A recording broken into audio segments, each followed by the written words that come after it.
Hello, I'm Mary V. Today let's talk about the left-hand thumb and what it does. So in a way, the left-hand thumb is a follower of other things that we do, but it becomes important if you're squeezing, and that prevents you from doing other things. Now, it's really a counterbalance for the fingers, because if you take the thumb away and you try to play, there's a weight going down and your head has to come down and clamp to counteract that. So obviously the weight of the violin is shared between the head and the left hand. But in order for the left hand to be flexible, you can't have the thumb squeezing. So how does it hold the violin and yet not squeeze? Well, it's simply that exercise. Take the thumb away and you can sort of start to discover exactly what it is that the thumb actually does. It opposes the fingers as they go down, but it doesn't take part in any action of the fingers going down. And the part of the hand that's really touching the violin, especially in first lower positions, is this part here. That's the thing that will really guide you. That's the part that has contact with the violin. For example, if you're in first position, that little part of the base of the first finger is actually guiding you and telling you where you are, how to play in tune. And the thumb, as you can see, is simply continuing its opposing role.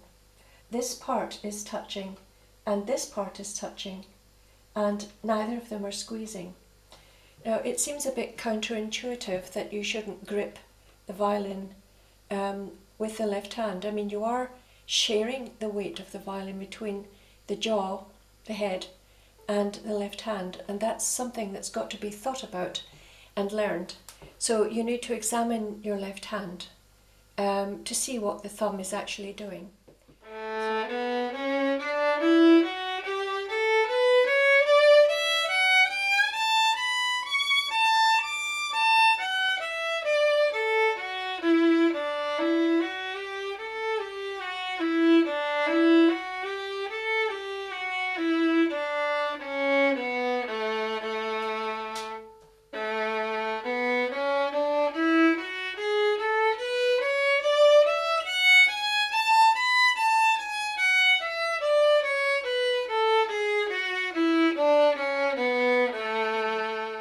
Now, one thing is that the thumb has got a lot to do with what the arm is doing, because as we move across the fingerboard from the G string, the D string, the A string and the E string, our arm has got to move, and that's where we sort of pivot with the thumb a little bit, just like that.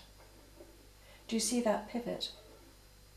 That's what the thumb must do. It must stay in basically the same position, and it sort of rolls around the neck a little bit.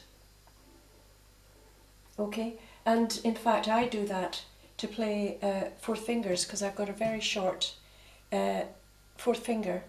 So I roll my hand up with my whole arm to play fourth finger, and that's where, if you have a small hand, the thumb rolling under to play your fourth finger is the key to allowing the stretch to happen and the pivot to happen with the arm, and then back again. So that's how with a small hand you can reach stretches just in first position. That's a big stretch for me, from the third finger to the fourth finger. So I can place my knuckle higher up to help me, but I also use the pivot and the pivot can't happen if the thumb is really rigid and sticking there. Everything is made much more difficult if the thumb is preventing it by, sticking there, squeezing. So that's really a description of why the thumb position is so very important. not for the actual position it's in. It can be in any position really, so long as it's a natural position of the thumb really. But it's whether it's squeezing or not. If it's not squeezing, you can do all these other things.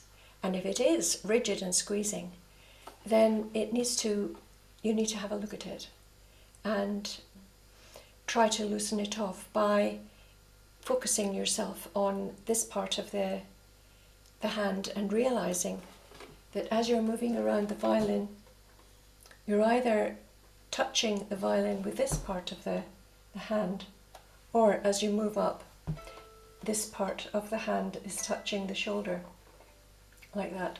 And there are your guides. The violin is actually your guide. But if you have a look at these little elements, the wrist, the arm, the shoulder, the thumb, and is your thumb allowing you to do pivots?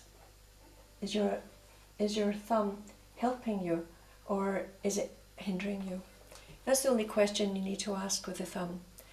So I hope this is helpful, and I'll say bye-bye for now. Bye.